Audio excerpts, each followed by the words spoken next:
Hi there, it's Brian Sebastian, Movie Reviews and More, the Women's Broadcast TV Network, iTube 247, Worldwide TV Network. And I haven't done this show before, but I've been wanting to do this show for years. Finally, watch and see what happens when everything starts to blow up.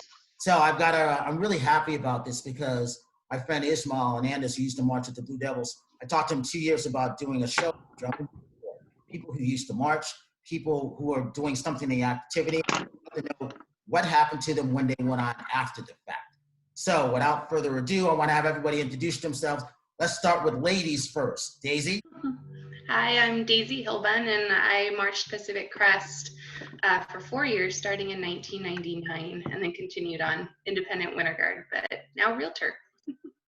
And Scott Standard from Massachusetts. How y'all doing? My name's Scott Stannard, and I marched with 3 separate drum corps. I started off with the Fletcher Raiders in Norwich, Connecticut, then went to New London Surfers, and ended up with marching with the 27th Lancers in Massachusetts. And I ranged anywhere from the age of 11 to 12 all the way up into my graduating year, and then taught up until 1986. All right, and we have a surprise person. She's gonna find that. Scott, you recognize this young lady? It's Mary. So she's gonna connect her audio. Hey, Mary, okay. Can you hear us okay? Well, Daisy, talk about what you're doing and then guys jump in. Hey. I can't hear you, so I'm not sure why. Hey, you're okay. I can hear you, Mary, fine. So Mary, you got Scott on, you've got Daisy out of— I can't hear you, sorry. Can you hear me all right? Put your glasses on, Mary. Sign language, if there's a button on the bottom. I've got that. I'm not, there's no— I can hear you, Mary, I can hear you good. Okay. She's trying to figure it out. Mm-hmm. Hey, Daisy, while I'm waiting for Mary, tell us what it was like for you to march. I know this has never happened. When you first got in. The experience was fun. I was young, 16 years old when I joined, and I kind of fell into it. I didn't even audition for my first corps. Technically, I walked into one of their camps. So it was neat. My audition was sitting in front of the corps the guard that had already made the corps, and doing their opener for them by myself, which is a little intimidating as a 16-year-old girl who'd never done it. I'm going to go out and try to come back in. Okay? Okay, go ahead. I'll be back. And then, so when you figured that, what did you like about it? Oh, I loved it immediately. You could already tell that they were established as a family when I walked up. And it was a good experience because the members that marched high school with me, they were taking their SATs that Saturday, so I didn't know anybody when I walked up. I was completely by myself. So it took me out of the box of comfort, and it's something I've kind of taken with me moving forward through life, is you kind of have to step out if you want to do something special or different with your life. And that it's a funny lesson to learn that young, but it was something fun. Good. And then Scott, when you first started, what was that like for you? Because marching in 3 different corps, and you started at an early age. Did you start when you were 14? I probably started, I want to say I was like 12.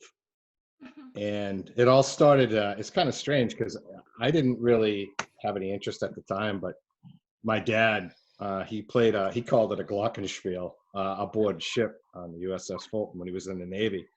And we used to have a Rose Arts Festival parade in Norwich every year. I don't know if you're familiar with that, Brian. Yeah, I remember. I can't hear anything. Sorry, guys. Yeah, I used to. Yeah, so he'd go to the parade every year, and he finally said to me, he goes, "Hey, let's go to the parade. I want to show you something." So we were in the parade, and the Raiders went by, and he looked at me, and goes, "Hey, would you like to be involved in that?" And I was like, "Yeah, I'll give it a shot."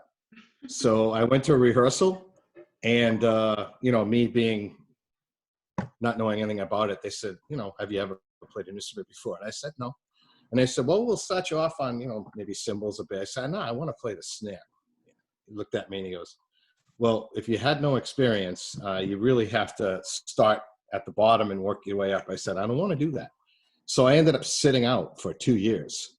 just so I was able to play a snare rather than play any other instrument, which I don't know if it was good or bad, but I was really determined that that's what I wanted to do. And then it just grabs a hold of you. And then after, you know, from there on in, it becomes a passion. And people that have been in the activity understand, you guys understand. Once you're in it and you get part of this family, basically, and it's just a great experience. You know, I can hear you now. I'm sorry. Go ahead. Oh, that's good. So Mary, so we have Daisy on and obviously Scott on, so you can hear everybody, you can see everybody. Yes. Good. So I was just gonna follow up with Scott real quick. So Scott, one of the really things why I really admired you, you always treated me good when I was a kid. And the other thing is, I always admired you because I knew you started at a young age, and I always knew you as that snare drummer. And I just knew till this day, I always think of you as that. You never knew any of this. When I didn't see you after 86, I would always just imitate you because I still play that 77 show. I played the 76 show, right up to 80. Every single day, I'm playing my drum corps music. Wow. Every day. That's what keeps me going. That's awesome, man. That's awesome. So Mary, so you jumped in. I'm glad you jumped in. It's so good. It's so good to see you. Thank you. One of the 3 women of Chicks with Sticks. Yes. Talk 1/4. about your experience when you got in, because you were in Fire-ettes. What year did you start when you grew up? Well, so I started with the Fire-ettes feeder corps in 1972, and then in the A Corps in 73, and I marched there until 1977, and then I went and haunted Scott at 27th Lancers in 78, 79, and 80. So, yeah. Oh, so Scott, so that's 2 of us are paying homage to you. How interesting is that, huh? I'm honored. It was, you know, you never realize when you're younger, even people that had influence on me at the time. You know, you're just doing your thing and you're doing what you think you're doing was right and following your passion. And you know, to find out later in life that either yourself or someone else has been an influence on you, it's pretty humbling. Hey, Daisy, when you were marching, we were talking about parades before everybody came on. Talk about your experience of that parade, but also talking about how you met your husband. Your husband marched with what corps? He aged out with Crossman 2003. I met him officially at Pacific Crest in 2000. I had already marched a year with PC in 99, and he joined 2000. And literally, it's a funny story we tell people where he just kind of like slid across the gym floor and he was like, "Hi, I'm Craig." And like, that's all I remember about meeting him, but ended up being really great friends for a couple of years until ultimately we made it a thing. But loved the experience, and it's neat to see how many drum corps activity couples there are, and bringing our children now to the shows is the word I like is humbling, because they're there, they're playing, we're playing, going over memories, they're eating, watching drum corps, and it's something that I was looking forward to this summer, but we'll do it again next summer. Talk about how well Pacific Crest is lined up, and what was your experience when you left that summer that you didn't march? What was that like for you? Boring, very boring. I didn't know what to do with myself that summer, but neat. I started to audition for Winter Guard the following year and didn't leave the activity until a year after I married my husband. So I stayed involved as much as I could, continued to teach for years, and it wasn't until this past field season that I stopped teaching ultimately, because career took over my life, and I like to devote 100% when I'm actually teaching my kids and not fail them, because it does matter. It creates memories, the ones that I love. So Pacific Crest was fantastic, great family feeling at that corps. They treated us very well. We were I was very blessed with the activity, had world-class instruction. It was fantastic. And they had a good show last year too. Oh my gosh. And if you would see a video, I think my husband posted it, they're performing in semis, and I am bawling my eyes out on the bar of my backyard, just going, they're so great. Like, I was so proud. It was so neat to see them as close as they were to finals, and the highest score they've ever had. It was phenomenal. Yeah. Scott, when you left the Surfers, what was that feeling like when you jumped in that Lancer line, and then what was it like going on that forced tour after leaving Surfers? What was that like? Well, it was certainly a different atmosphere. You think you're into something and you think you know what you're doing, and then you get to an organization like that, which is on a higher echelon, and you find out very quickly that you got a lot of work to do. Yeah. Mary, you know that experience. Oh yeah. It almost seems surreal at first when you do it, but after you get into it, and hey, they're people just like you are, and luckily the organization, the people there were just phenomenal. I mean, they take you in like they're your own, and they make you feel comfortable, and they work with you. And it was it was a grind for me and for a couple other guys, because we used to, like Mary knows, you got a 2-hour travel back and forth, 2 hours there, 2 hours back. Yep. And at the beginning, you get treated like, they say, oh, the weekend warriors are here, but that's how we had to do it to survive. Yeah, but without us, Scott. I know. Yeah. But it was definitely a different experience coming from, a small town, and then going to New London, and then, taking these steps towards the upper echelon of the activity.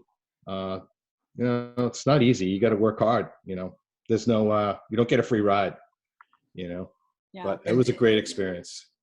And Daisy, what he's talking about is from Connecticut. It was, what is it, a 2.5-hour drive up one way up to Massachusetts? What it was? Yeah, it's a little over 2 hours. hours. Yeah. Yeah, Oh with no traffic. Yeah. So what they used to do, they used to drive up and then sometimes drive back if they didn't have housing ahead of time. Mm-hmm. Oh, I know that. Yeah, I actually ended up doing that in a winter guard once from up here in this area down to San Diego. It was 3 to 4 times a week going back and forth. There was no staying down there. We had work and stuff to do. So you'd go late at night, get out at about 11 o'clock midnight, and then haul our ways right back home to get a couple hours of sleep and go to work the next morning. So I feel it. Yeah. Mary, what was it like for you when you left Fire-ettes up there? Did you make that same travel? Because you were in Norwich at that point, right? Yeah. And so I was really lucky because we had a person, Rhonda Watson. Rhonda, Brian. Yes. She was a soprano, and she lived in Willimantic, but she would come down to Norwich to pick up the Norwich people.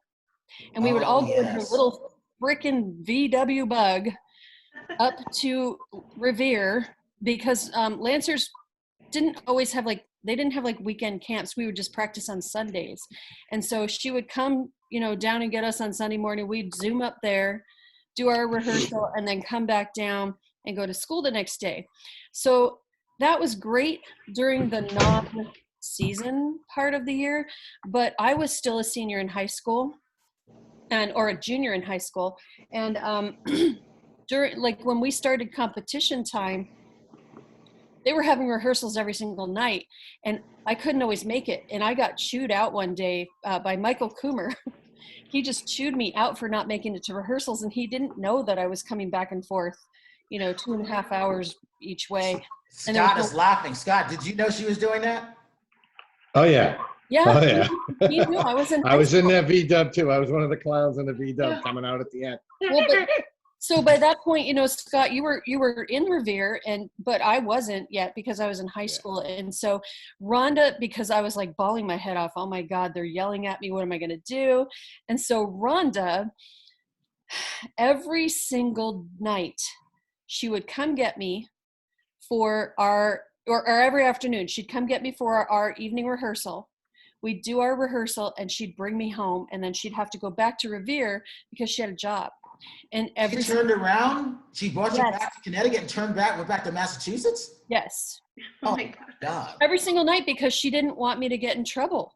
And then I remember when Michael found out what was going on, he was like, oh my God, I'm so sorry. Like he had no idea what I was going through and how hard it was for me to get back and forth.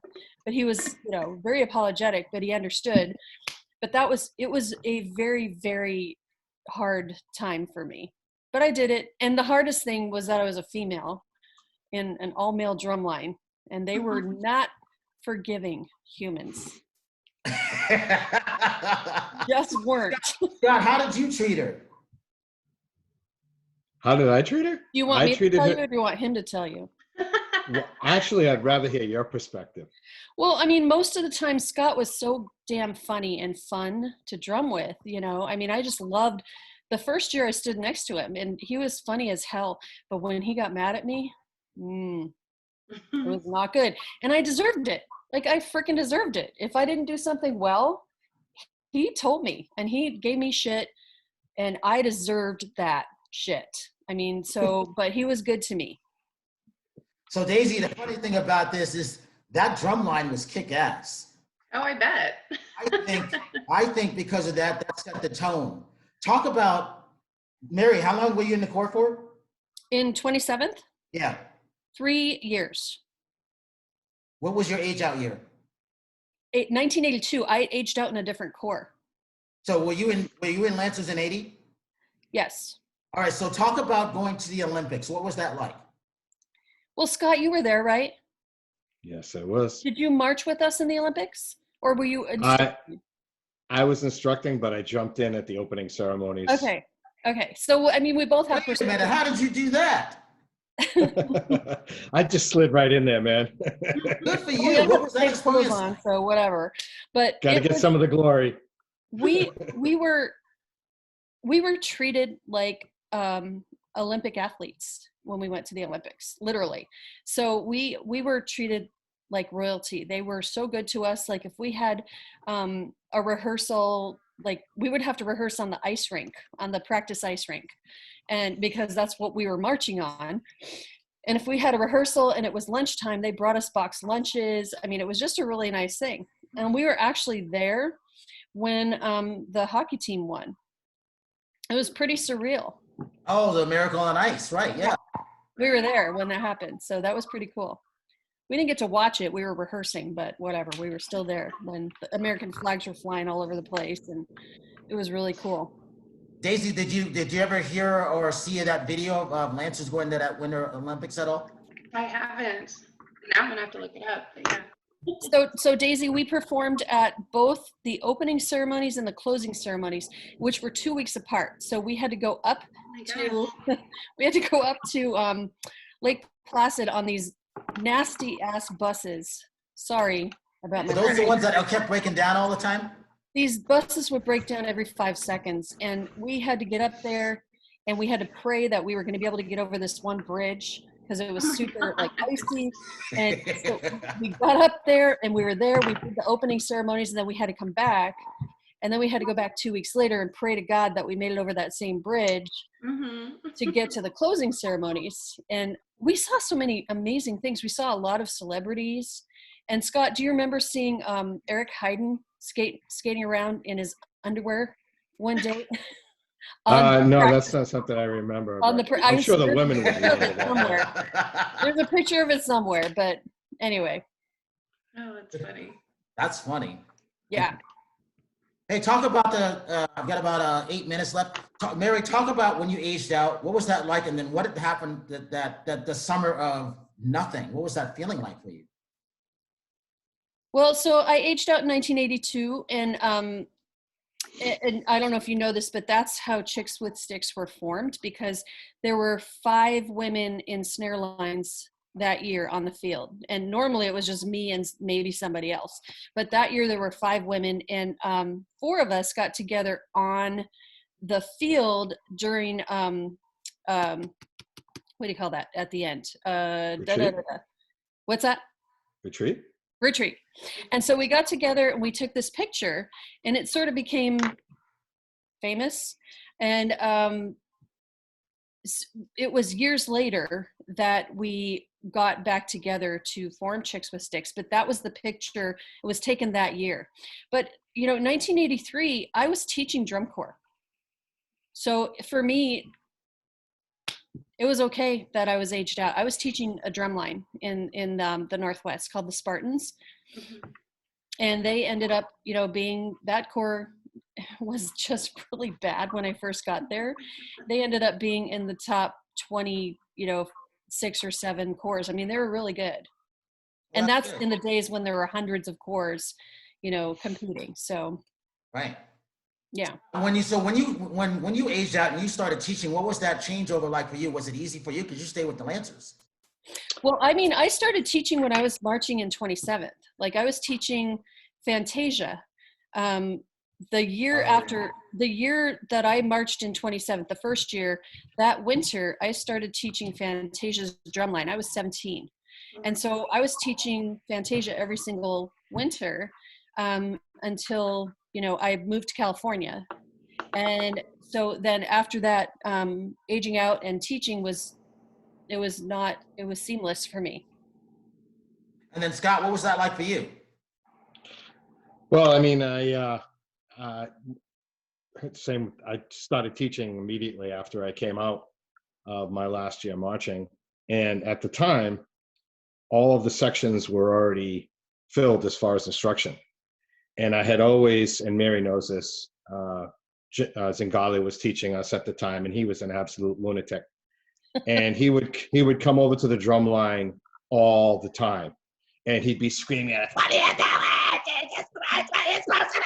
You know?" And I'd say, "George, if someone would spend 5 minutes with us, maybe we might do it correctly." So I took it upon myself to take on that role. I had no idea what I was doing. Oh, yes, you did. And but what I tried to do is I tried to get us to have that persona of that elite group of what they're supposed to look like and how they're supposed to carry themselves, to give that look, you know, that I always thought we never had, that we needed. And I think that was the start of when we started being recognized, I think. Yeah. Because there was a confidence there. Yes. And we had a uniformity, and it started to come together. And then I just felt that, you know, I was filling a void that we never had, a void that we had, and try to help out with it. And I ended up, after that, teaching the tenor line because they didn't have an instructor. And it was always, with me, it was a struggle because I was trying to learn a new instrument. Yeah. And the people that I was getting was all, you would, you know, I hate to use the term hand-me-downs, but you know, the ones that weren't making the snare line, they threw them over to the tenor line and said, "Okay, now it's your turn," you know? And I think that when I was teaching that line, I tried to do the same thing. I utilized the people that were there that had talent, and I would show them something. I'd say, "Well, I want you to play it this way." And then I took my experience, my technical experience, and worked with them. And, you know, I thought they ended up doing a pretty good job by like 1984. Again, like visually, I think our proficiency finally showed up in that year. Good for you. I always remember that too. Like I said, it was always good to go to finals and see everybody that once a year when it used to move around all the time. Daisy, I'm going to end this with like 60 seconds. Just tell me what you're doing now, and if you have any social media links you want to get out to anybody. Right now, just full-time realtor with my husband, which is funny. Team together, and drum corps is still a team together now. And yeah, social media-wise, hilltoprealty.com is our website, and follow us on social media. You can see us at Hilltop Realty across all platforms. And Scott? Just my regular Facebook page. I'm a facilities manager at a food processing plant. And I have, you know, my Facebook page is just my name, Scott Stannard. And I did kind of like set up a YouTube thing, which is just Cranky Granky. I do a bunch of stupid videos that I'm sure Mary's seen before. They're actually quite funny. I love your videos. I love them too. I appreciate that. And then Mary? That's about it. Well, so my social media, I'm a math and science teacher, but aside from that, my social media is mostly Facebook, and we have a Chicks with Sticks site on Facebook that it gets a lot of hits. We have a lot of videos that get a lot of hits on YouTube. So that's where we are. And thank you so much for your teaching. You guys are really always have been important. But I love reading your stories about you and your kids and your students. Thank you. It's All really right, this is challenging Brian. right now. Yeah. All right, Sebastian, movie reviews and more. We have more shows coming up. With this one, I wanted to test to see how everything was going on. And if you want to, you can always subscribe or watch our videos coming up. www.youtube.com/movie reviews, the letter N more, movie reviews and more, and on Worldwide TV Network and Women's Broadcast TV Network. We will see you next week. Bye.